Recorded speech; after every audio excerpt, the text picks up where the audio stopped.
Good morning students. बेटा start करते हैं। देखिए अब तक बेटा हम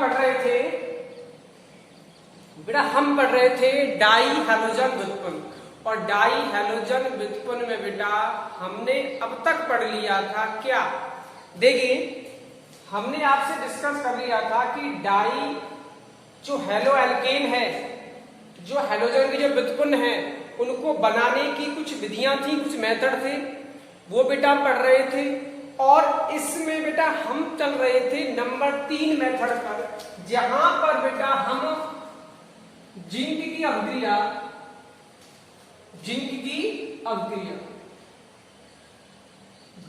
अभिक्रिया के द्वारा किसकी उपस्थिति में, मेथेनॉल की उपस्थिति में,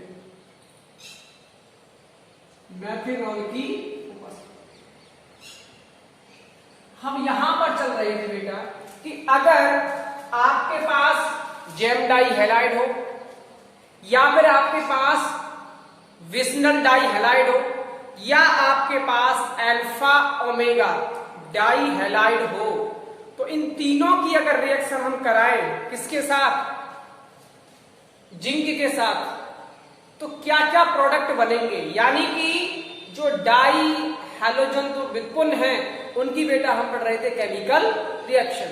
तो देखिए अगर आप याद रखें इतना कि अगर जेम डाई हैलाइड है, क्या है बेटा, जेम डाई हैलाइड है आपके पास, अगर उसकी रिएक्शन आप किससे करा रहे हो, अगर उसकी रिएक्शन आप जिंक से करा रहे हो, किसकी उपस्थिति में, मेथेनॉल की उपस्थिति में, तो याद रखें यहां से तक क्या बनेगी आपकी एल्कीन, क्या बनेगी, एल्कीन बनेगी।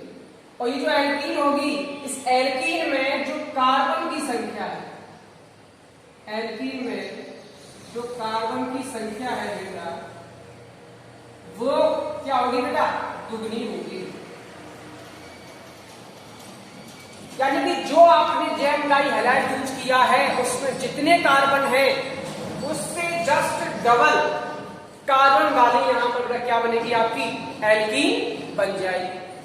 और अगर आप यूज करोगा विस्नल डाई हैलाइड, विस डाई अगर आप हैलाइड यूज करते हो तो यहां से आपको याद रखना है, अगर आप ये यूज करते हो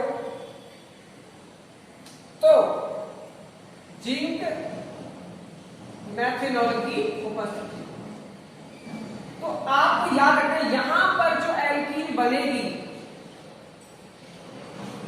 बनने को यहां भी एल्कीन बनेगी, लेकिन जो एल्कीन बनेगी उसमें जो कार्बन की संख्या है वो जितना आपने विस्नल डाई हैलाइड लिया है उसी के हिसाब से बेटा कार्बन की संख्या होगी।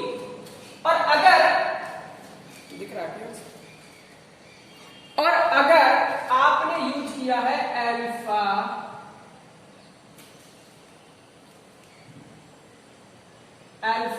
ओमेगा डाई हैलाइड अगर आपने यूज किया है तो तुम्हें याद रखना है प्लस जिंक मेथेनॉल की उपस्थिति में, तो आपको याद रखना है यहां से बेटा आपको मिलेगा साइक्लो एल्कीन। क्या मिलेगा बेटा, साइक्लो एल्कीन। तो याद रखने की जरूरत है, अगर अल्फा ओमेगा डाई हैलाइड आप यूज कर रहे हो और जिंक की रिएक्शन करा रहे हो मेथेनॉल की उपस्थिति में, तो वहां पर एल्कीन न बनकर बेटा बनता है साइक्लो एल्कीन, एक साइक्लिक कंपाउंड बन जाता है। ये याद रखने की जरूरत है। तो देखिए क्या क्या रिएक्शन है, वापस देखिए।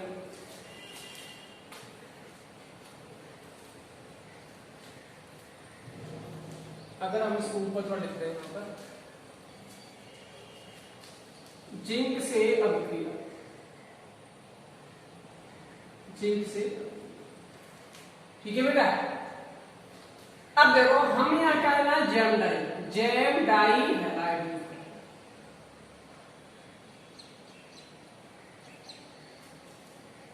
ठीक है बेटा। अब अगर आप इसकी अभिक्रिया किससे कराओगे, जिंक से कराओगे, हैलाइड यूज कर रहे हो तो आपको बेटा दो मॉलिक्यूल्स लेने पड़ेंगे। चाहो आप यही तो लिखो और यही तो आप इस तरीके से भी इसको लिख सकते हो। देखिए एक Cl यहां, एक Cl यहां, प्लस CH3। तो यहां से आप इस तरीके से ये पूरा ऐसे मॉलिक्यूल्स बाहर निकाल सकते हैं। ठीक है बेटा। अब यहां से बनेगा क्या? यहां से बनेगा ZnCl2। ये क्या बनेगा बेटा? ZnCl। ठीक, ZnCl2। अब इन दोनों, एक तो पार्ट ये बचा और एक पार्ट ये बचा, इन दोनों को आपस में जोड़ दीजिए। देखिए CH3 CH और यहां पर CH। अब यहां पर अगर आपको जोड़ना है तो आपको डबल बॉन्ड लगाना ही पड़ेगा, क्योंकि बैलेंस ही कार्बन की पूरी फिर नहीं होगी। ये क्या बेटा? आपकी एल्कीन। क्या बेटा? एल्कीन। चाहो तो आप इसे क्या बोलोगे? आप इसे बोलोगे ब्यूट 2E। क्या बोलोगे बेटा? ब्यूट 2E। आपको दिख रहा है जस्ट डबल कार्बन है। ठीक है बेटा। अब अगले पे आते हैं। देखो अगर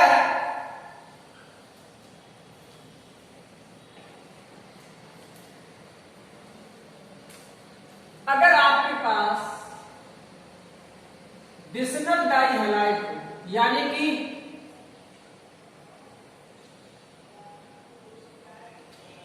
निकटवर्ती कार्बन पर क्या लगे हों बेटा? दो हैलोजन लगे हों, तो देखिए यहां लिखोगे आप मैथेनॉल की उपस्थिति में मैथेनॉल।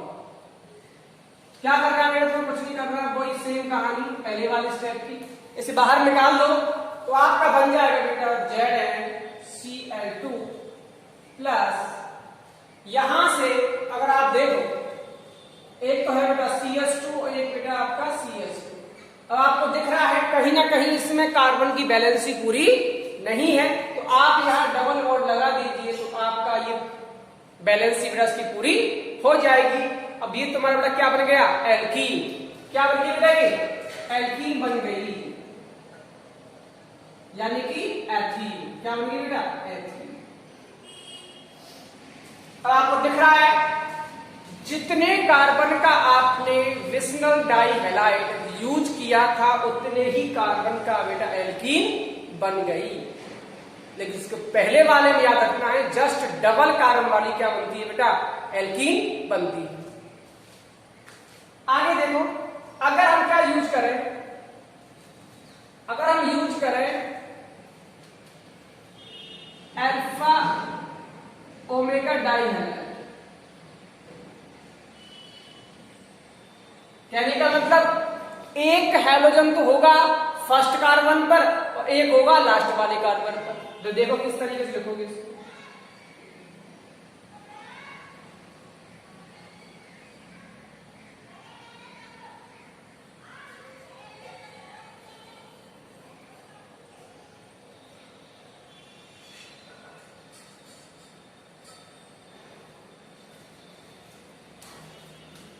ठीक है बेटा। अगर इसकी अभिक्रिया किससे कराओ? आप जिंक से कराओ। किसकी उपस्थिति में? मैथेनॉल की उपस्थिति में।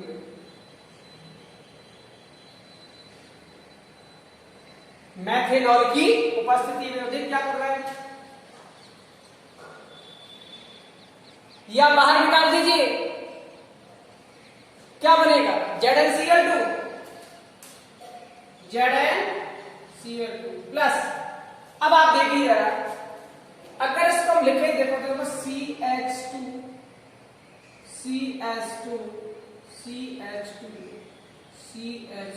और CH2, यहां पर बेटा सिंगल बॉन्ड बन जाएगा और आपको दिख रहा है ये जो स्ट्रक्चर आपको दिख रही है बेटा ये क्या है? ये एक साइक्लिक स्ट्रक्चर, एक चक्रीय संरचना है, तो इससे बेटा हम बोलेंगे साइक्लोएल्केन। क्या है बेटा? ये है आपका साइक्लो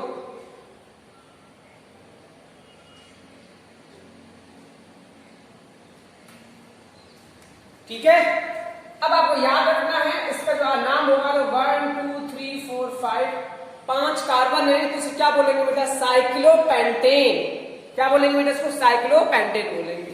तो ये है बेटा आपकी वो अभिक्रिया जब हम जिंक के साथ जेम डाइहाइलाइड की कराएं तो डबल कार्बन वाली एल्कीन बनती है। अगर आप विस्नल डाइहाइलाइड यूज कर रहे हो और जिंक की अभिक्रिया करा रहे हो मैथेनॉल की उपस्थिति में तो वहां बनेगा एल्कीन बनती है, और जो एल्कीन बनती है वो उतने ही कार्बन की होती है जितने कार्बन का आपने विस्नल डाइहाइलाइड यूज किया है। ठीक है, सब में वही तरीका है, ऐसे करके आप ZnCl2 बाहर कर देना।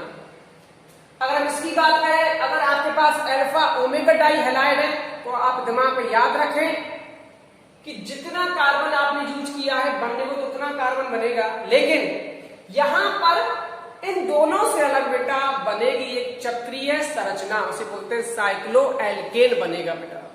तो ये विशेष याद रखने की बात है, साइक्लोएल्केन चक्रीय संरचना किसमें बनती है। ठीक है बेटा, तो ये बेटा आपका जो डाइहाइलाइड थे वो कंप्लीट हो चुके हैं। अब बेटा इनके कुछ यूजेज हैं, इनके क्या उपयोग हैं वो आप सीधे ही किताब से पढ़ लेना, इसमें बताने लायक कोई बात है नहीं है। अब देखिए, अब बेटा आपका आता है नेक्स्ट आपका टॉपिक आता है ट्राई हैलोजन व्युत्पन्न। ट्राई मतलब 3 हैलोजन परमाणु होंगे।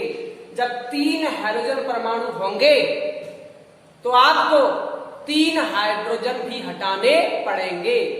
अगर हम बात करें CH4 की, CH4 क्या है, मैथेन है, इसमें 4 कार्बन होते हैं। अगर आप 3 कार्बन हटाकर और हैलोजन लगा दो तो क्या बन जाएगा, CHX3। यही क्या है बेटा, ट्राई हैलोजन व्युत्पन्न। तो देखिए क्या होता है, इसमें मेन कौन से पॉइंट है, तो देखिए बेटा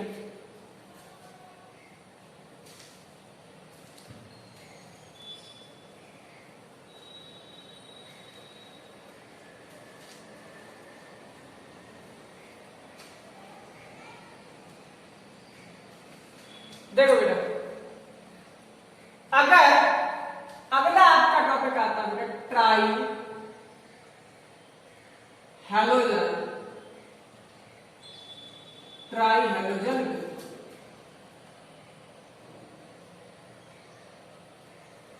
देखो बेटा, जो ट्राई हैलोजन व्युत्पन्न होता है उसका मतलब होता है कि आपको एल्केन में से 3 हाइड्रोजन परमाणु, 3 हाइड्रोजन परमाणु को हटाकर क्या लगा देना बेटा, आपको हैलोजन लगा देना। तो यहां पर बनेगा बेटा आपका CHX3। कहने का मतलब यही है सीधा सा, ट्राई हैलोजन व्युत्पन्न का मतलब होता है 3 हैलोजन परमाणु उसमें लगे हुए होंगे। जब 3 हैलोजन लगे होंगे तो आपको 3 हाइड्रोजन बेटा हटाने भी पड़ेंगे, तभी वो लग पाएंगे। उनको बोलते हैं ट्राई हैलोजन व्युत्पन्न। यानी कि एल्केन में से अगर 3 हाइड्रोजन परमाणु को विस्थापित करके हाइड्रोजन परमाणु लगा दें तो क्या बनेगा, ट्राई हैलोजन व्युत्पन्न। अब देखो सुनो बेटा, जो ट्राई हैलोजन व्युत्पन्न होते हैं अगर हम इनकी बात करें तो इनका जो सामान्य सूत्र होता है, इनका जो सामान्य सूत्र होता है वो बेटा होता है CnH2n-1x3। ये बेटा इनका जर्नल फॉर्मूला होता है, या फिर आप इसको ऐसे लिख सकते हो CHX3। ये भी इसका फॉर्मूला होता है। ये दोनों ही इसके बेटा फॉर्मूले होते हैं। किनके होते हैं ये, ट्राई हैलोजन व्युत्पन्न। ठीक है बेटा, अब बात आती है कि ट्राई हैलोजन व्युत्पन्न में कौन कौन से कंपाउंड आते हैं। ठीक है, ट्राई हैलोजन व्युत्पन्न में जो भी कंपाउंड आते हैं बहुत ही इंपॉर्टेंट है। तो देखो कौन कौन से हैं।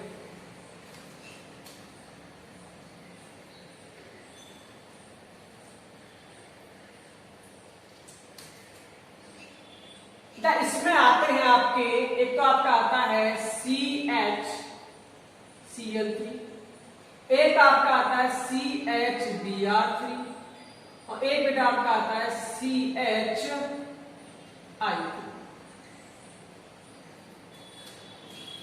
इसको बेटा बोलते हैं क्लोरोफॉर्म,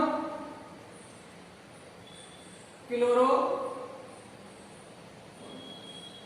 इसको बोलते हैं बेटा ब्रोमो, और इसको बोलते हैं बेटा आयोडोफॉर्म।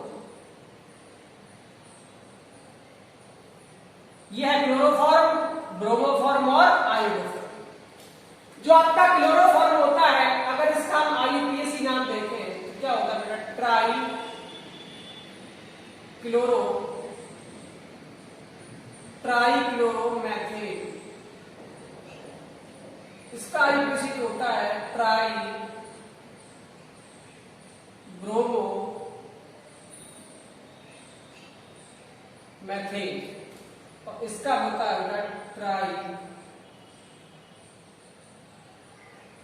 Iodo methane.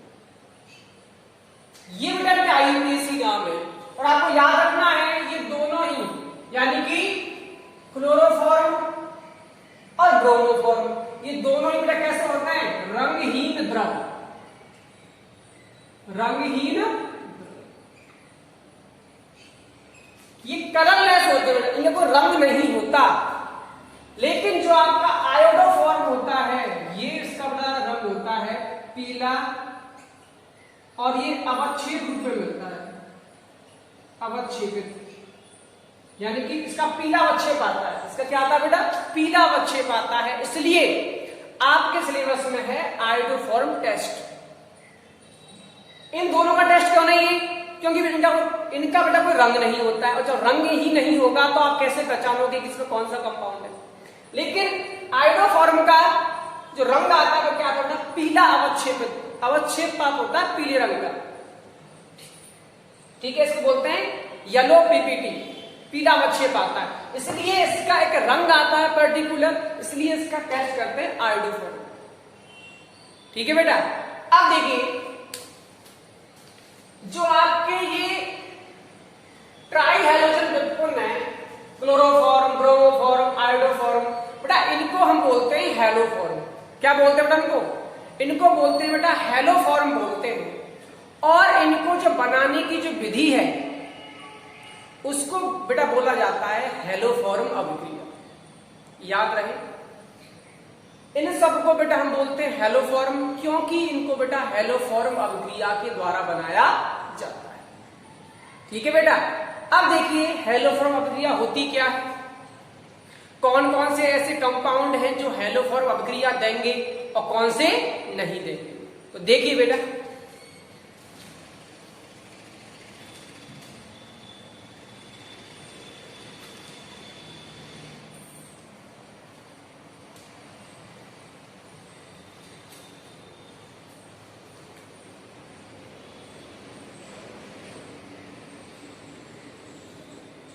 हैलोफॉर्म,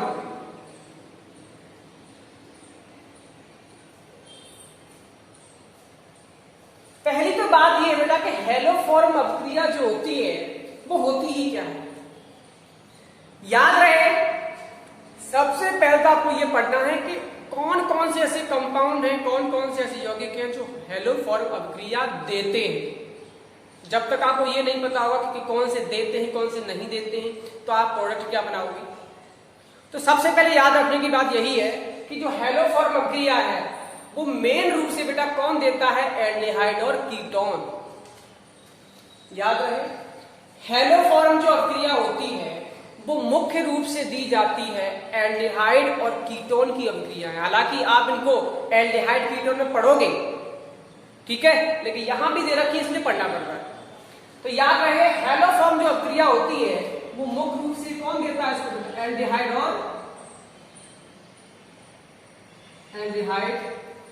और कीटोन।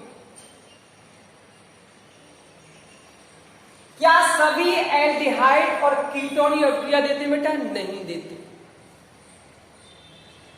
मेन रूप से होती तो ये एल्डिहाइड और कीटोन की अभिक्रिया है, लेकिन सभी एल्डिहाइड और कीटोन हैलोफॉर्म अभिक्रिया नहीं देते। तो फिर कौन से देते हैं, तो देखो अगर तुम्हें ये ग्रुप दिखाई दे C डबल बॉन्ड O और CH3, अगर तुम्हें ये ग्रुप दिखाई दे,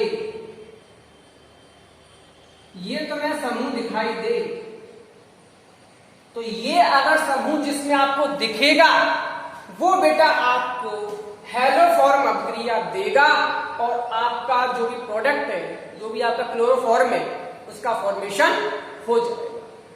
तो याद रखने की बात यह है, हेलोफॉर्म अभिक्रिया कौन देगा? एल्डिहाइड और कीटोन देते हैं। लेकिन एल्डिहाइड और कीटोन में भी कौन से लेंगे? जिनके पास इस तरीके का ग्रुप दिखाई आपको देगा, या फिर आप कह सकते हो कि alpha methyl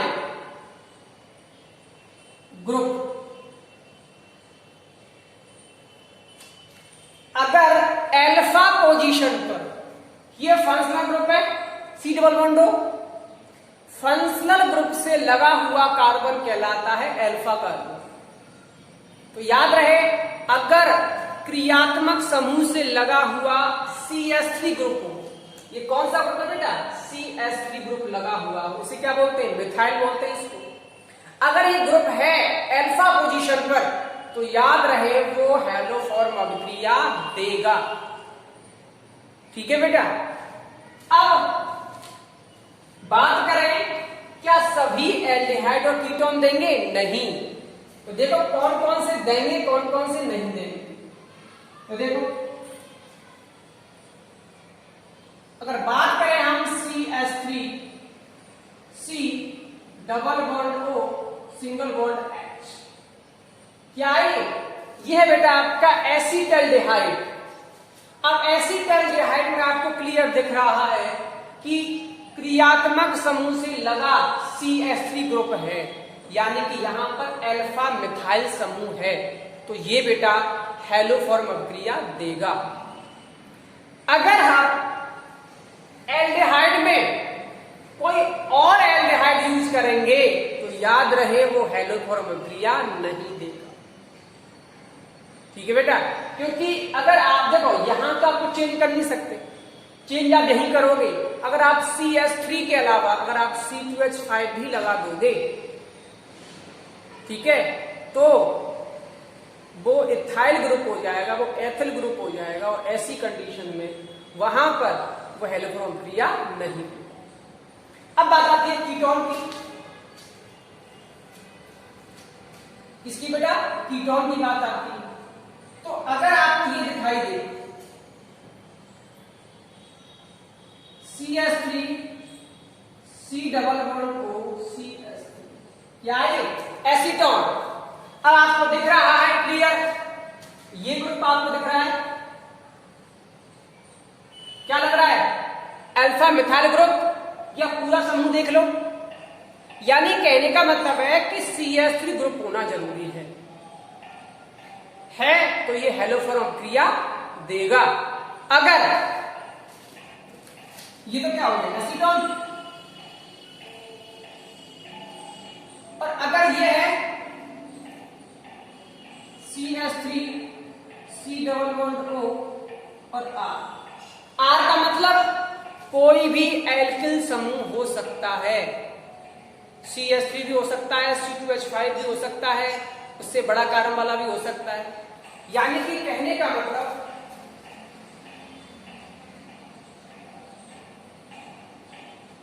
methyl alkyl ketone, methyl ये रहा मैथिल समूह, एल्काइल समूह ये रहा, और कीटोन। अगर यहां पर कुछ भी लगाओ, C2H5 लगाओ, कुछ भी लगाओ, वो बेटा हेलोफॉर्म अभिक्रिया देंगे। क्यों?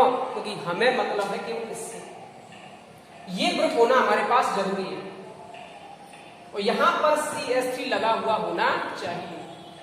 ठीक है बेटा, तो ये हेलोफॉर्म अभिक्रिया दे सकता है। कुछ एल्कोहल भी हेलोफॉर्म अभिक्रिया देते हैं। देखिए कौन से एल्कोहल देते हैं।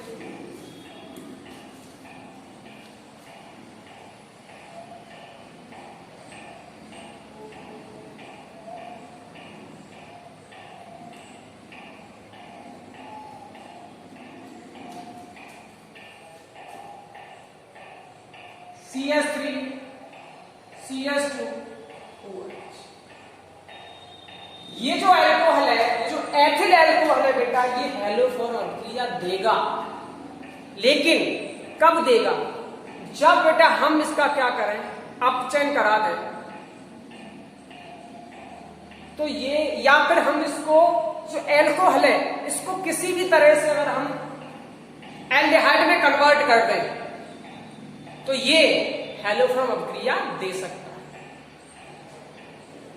ठीक है बेटा, जैसे कि आप आगे ही पढ़ोगे, जब इसकी अभिक्रिया हम किससे कराएंगे बेटा, क्लोरीन से कराएंगे, तो ये ऑक्सीकृत होकर तुम्हें एल्डिहाइड देता है, और जब ये एल्डिहाइड देगा तो फिर आसानी से हैलोफोर अभिक्रिया दे सकता है।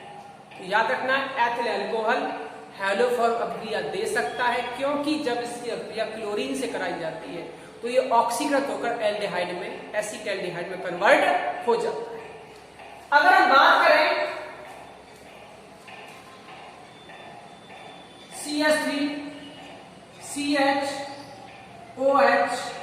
R,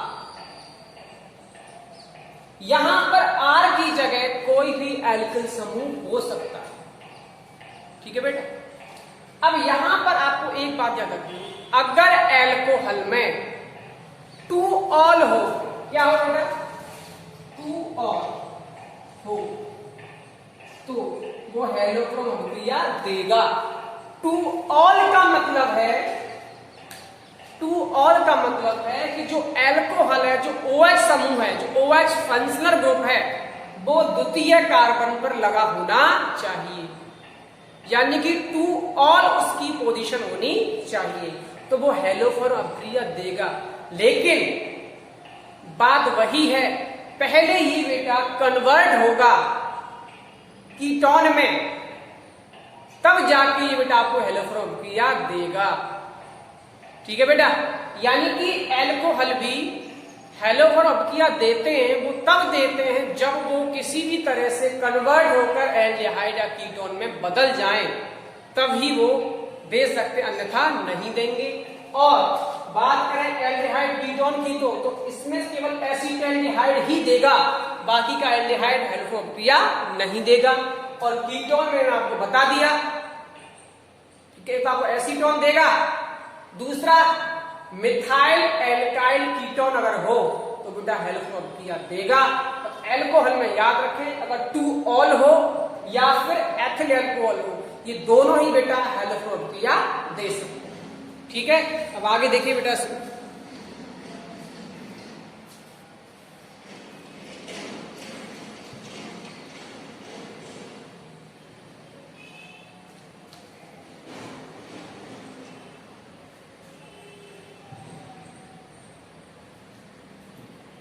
अब देखिए, अगर अब बात करें ये अभिक्रिया होती कैसे है, मेन रूप से अभिक्रिया होती कैसे, तो आपको याद रखना है हैलोफोर अभिक्रिया में उस रिएक्शन में एक तो आपके पास एल्डिहाइड होगा, या आपके पास कीटोन होगा, या आपके पास क्या होगा बेटा, एल्कोहल होगा, एथिल एल्कोहल होगा, या फिर आपके पास 2 ऑल वाला एल्कोहल होगा।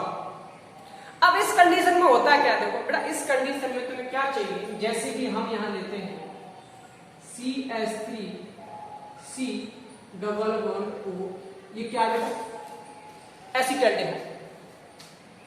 तो याद रखना यहां पर क्या लोगे, H2 मतलब हैलोजन, क्लोरीन लोगे, ब्रोमीन लोगे, आयोडीन लोगे, फ्लोरीन नहीं लोगे, क्योंकि फ्लोरीन के साथ ये रिएक्शन थोड़ी बहुत ज्यादा हाई एनर्जी से निकलती है।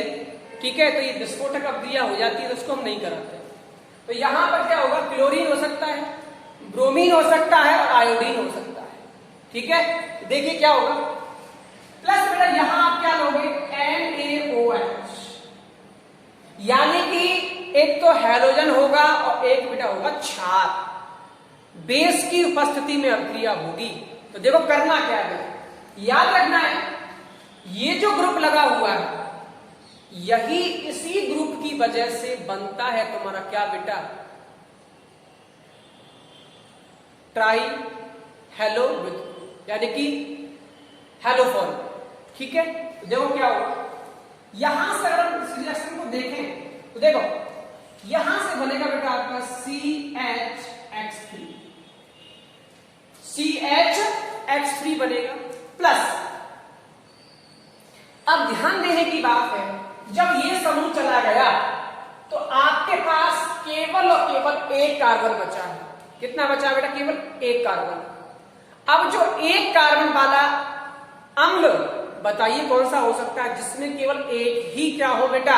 कार्बन हो। वो बेटा कौन सा होगा? फॉर्मिक अम्ल। कौन सा होगा बेटा? फॉर्मिक अम्ल। यानी कि आप फॉर्मिक अम्ल HCOOH। अब तुम्हें याद रखना है यहां बेटा बनेगा फॉर्मिक अम्ल का लवण।